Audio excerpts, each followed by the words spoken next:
Greetings everybody, Sive Morten here with the Forex Peace Army.com as usual. Let's, in the second video, take a look at the gold market. So you could see that gold market behaves a bit different compared to the other currency and Forex in general, Bitcoin. So yes, definitely we see some signs of the pressure here, but it resists much better. Because if you take a look, for example, on the Bitcoin, it just collapsed on 10%. Actually, the euro currency also stands under pressure, although maybe the drop is not as significant, but still we see that it's constantly moving lower and lower. Definitely some bearish pressure exists there. We explain in today's video why it is happening and what stands behind of this process. The same story you could see even on Great British Pound, although there is also additional inner news from the Great Britain is also making impact. But the gold, it behaves a bit differently. Why? Because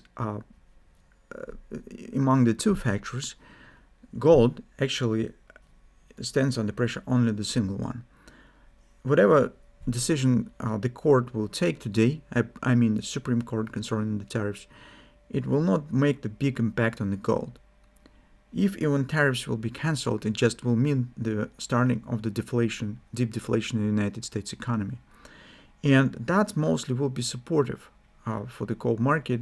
It's suggested that more dovish policy from the Fed, lower interest rates, which is in general supportive. And simultaneously, gold still remains the safe haven asset. Those investors who would like to sit over this decision, they are just using the safe haven assets such as United States dollar, Swiss franc, somebody may be used even the Japanese yen, Scandinavian currencies as well may be used in current circumstances probably, and of course the gold as well. What is really a problem for the gold right now is of course the United States dollar liquidity issues, because when the liquidity is drying up, the commodities and all secondary markets, including the cryptocurrencies, commodities, whatever, they become the source of the liquidity. The investors start selling them to get money, to plug the holes, to fill the margins on those positions that they hold. Simultaneously, it's not only liquidity, but also problems that since the United States Treasury can't spend money due to the shutdown, lots of people, lots of households losing the income, so they can't support buying some stocks or whatever. Now exposure of the stock market for the household stands more than the 50%, around 60%. So it means that the rally in a big degree is based on a constant demand of the households. And now their earnings dropped, so they couldn't keep the same pace of the purchasing of the stocks. Once it started dropping already, you can see this recently it was big collapse in a grade 7. It's around 33%. Bitcoin dropped 10%. It of course makes impact on the margins, and investors start thinking what to sell. But since this is impact on the margins across the market, not only among the households and those who do not have the earnings due to the shutdown, but market is common to everybody.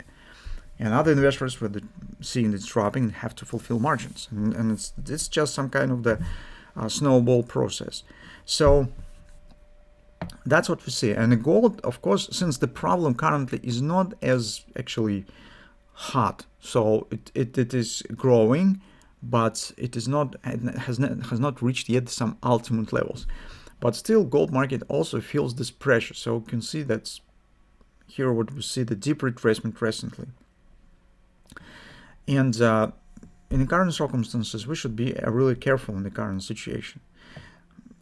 Now, on the things that we see, the context for the possible bounce here is not broken. So it still exists because, if you remember, we talked about possible scenarios last time. Here's our hourly chart that we discussed, if you remember. So we were in this point, and we said, take a look. There's two scenarios: either drop to this area and forming guardrails triple to buy, which was actually has got, or market will try to reverse here with a possible upside butterfly. We prefer to see it, but take a look at these minor possible head and shoulders. If it will be formed, then you could try it. But you can see the hand shoulders has not been formed. Right arm has not been formed. And market just dropped. So here's wasn't not any bullish signal had been generated. This collapse has happened. Now you can see that market showing great rebound up from the 618 support. What does it mean? It means that actually the one thing that we could follow in the current situation is to use the retracements here for possible taking. Here our task in the current circumstances, the risk stands really significant, and it doesn't depend on the gold valuation. Mostly it's technical risk. But not know how situation with the liquidity will turn, what will happen, where it will be broken.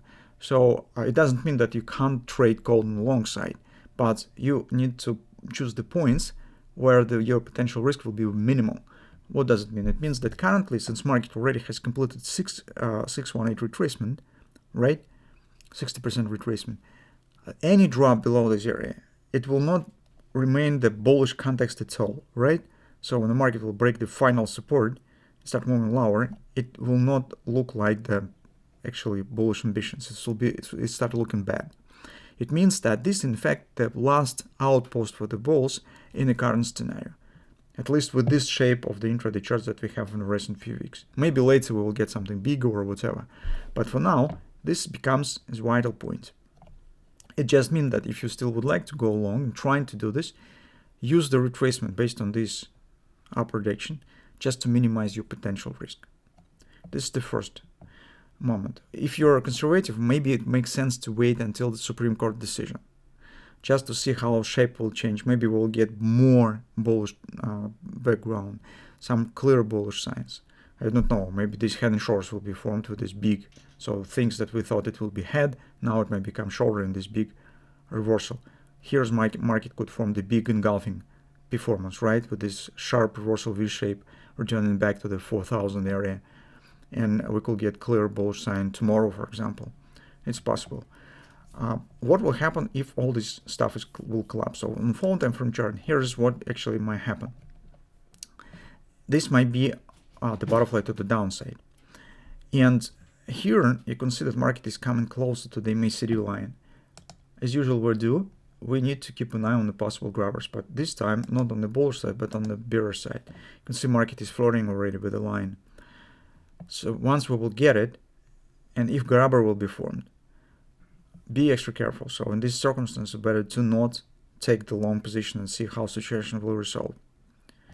If somehow market will break it up, erase the grabber, return right back up to the 4,000 area, even higher, 4,035.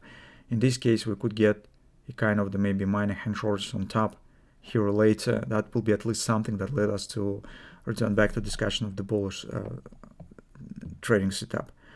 But currently, in this point, we have to be careful with any bearish signs and to not take long position if we'll get clear bearish patterns. So, because a grabber suggests taking out of these lows, which in turn suggests possible drop below this area, below 618 support, and actually it will be looking quite bearish. That's what we should keep in mind. Situation is a bit tricky, but unfortunately we can't do anything with this.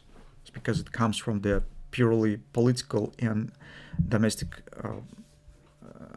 fiscal factors from the United States. It's the Fed, it's the government, it's United States Treasury. That's actually with which factors market is driving right now.